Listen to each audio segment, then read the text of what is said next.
ခရီးရန်ဖြစ်လို့ဘာမှမထူးအားလုံးမင်္ဂလာကျွန်တော်ကြွဖြစ်ပါတယ်ဒီနေ့မှာတော့ခရီးရန်နေတုံးလုံးရတဲ့ကျမ်းပိုက်တစ်ခုအကြောင်းကျွန်တော်လည်းတူလေ့လာကြည့်အောင်ဒီကျမ်းပိုက်ကတော့ရှင်မသက်ခရစ်ယာန်ခန်းကြီးခုငယ်21ကနေ23ထိဖြစ်ပြီးကျမ်းပိုက်ထဲမှာဗာပြောထားလဲဆိုရင်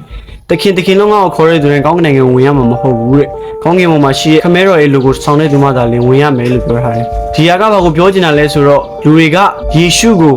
တခင်ဖခင်လို့ခေါ်ကြလိမ့်မယ်ယေရှုကြောင့်ဟောပြောကြတယ်ဆုတောင်းကြတယ်ဒါပေမဲ့ဒါတွေအားလုံးကိုဘာသာရေးအရာပဲလုပ်နေတာဝန်အရာပဲလုပ်နေတယ်သင်ကဒီလိုတွေလုပ်နေမိပြီဆိုရင်တော့တခုသတိပေးခြင်းနဲ့မိတ်ဆွေဖခင်သခင်လိုချင်တာကဘာသာရေးဆိုင်ရာလုံရွေးလုပ်စဉ်တွေထုံးတမ်းစင်လာတွေကျင့်စဉ်တွေမဟုတ်ဘူးတင်နဲ့စစ်မှန်တဲ့ဆက်ဆံရေးတင်ရဲ့စစ်မှန်တဲ့နာခံခြင်းကိုလိုချင်တာဖြစ်တယ်အဲ့တဲ့ဘူပြီးစိတ်ဝင်စားစရာကောင်းတဲ့အချက်ကလည်းအဲ့ဒီမှာယေရှုနာမနဲ့ prophet ပြုတယ်တကိုးတွေကိုပြတယ်နှဆိုးတွေကိုနှင်ထုတ်တယ်မဟုတ်ဘူးလားဆိုပြီးလာပြောကြလိမ့်မယ်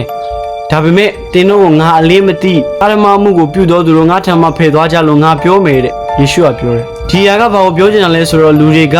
ကျမ်းစာကိုနောကျင်အောင်သိကောင်းသိနေနိုင်လိမ့်မယ်လူတွေသဘောကျအောင်တရားတွေဟောကောင်းဟောနိုင်နေလိမ့်မယ်ကောင်းမွန်စွာတည်ဆိုချီးမွမ်းနိုင်ကောင်းချီးမွမ်းနိုင်လိမ့်မယ်တကိုးတွေနမိတ်လက္ခဏာနဲ့အနာငြိမ်းချင်းတွေပြုလုပ်နိုင်ကောင်းပြုလုပ်နိုင်လိမ့်မယ်ဒါပေမဲ့ခရစ်တော်ကိုပုဂ္ဂိုလ်ရေးရနှစ်ဖူးတွေ့ဒူးတွေ့မသိဘူးဆိုလို့ရှိရင်တော့ဒီအမှုရလုပ်ငန်းအောင်မြင်ခြင်းတွေတကောနမိတ်လက္ခဏာတွေပြနေနိုင်ရင်လေခရစ်တော်နဲ့မဆိုင်သေးဘူးခရစ်တော်ပိုင်တဲ့သူမဟုတ်သေးဘူးဆိုတာကိုပဲပြောချင်နေတာဖြစ်တယ်ဒီကျမ်းပိုက်ထဲမှာယေရှုကငါမင်းကိုအရင်ကသိခဲ့တယ်အခုတော့မေ့သွားပြီမေ့လိုက်ပြီဆိုပြီးတော့ brother X လို့ပြောခဲ့တာတော့မဟုတ်ဘူးဘာပြောလဲဆိုတော့တင်းကိုငါအလင်းမသိခရစ်ယာန်ဆိုတဲ့အရာထဲမှာပဲကျင်လည်ပြီးခရစ်တော်ကိုသိဟန်ဆောင်နေတာအတူရောင်ယုံကြည်ခြင်းတွေ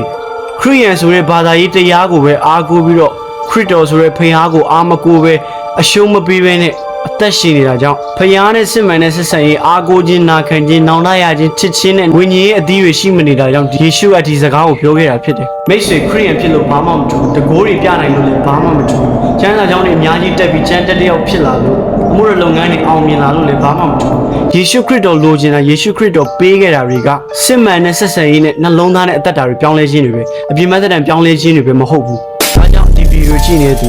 ကိုရန်ကခရစ်တော်နဲ့တကယ်စစ်မှန်တဲ့ဆက်ဆံရေးရှိပြီးပြီလားဆိုတာကိုတေချာဆန်းစစ်စေခြင်းတယ်တကယ်လို့မရှိသေးဘူးဆိုရင်တော့ကိုကလောကမှာဘယ်လောက်ထိကြီးမြတ်တာတွေလုပ်ခဲ့ပါစေ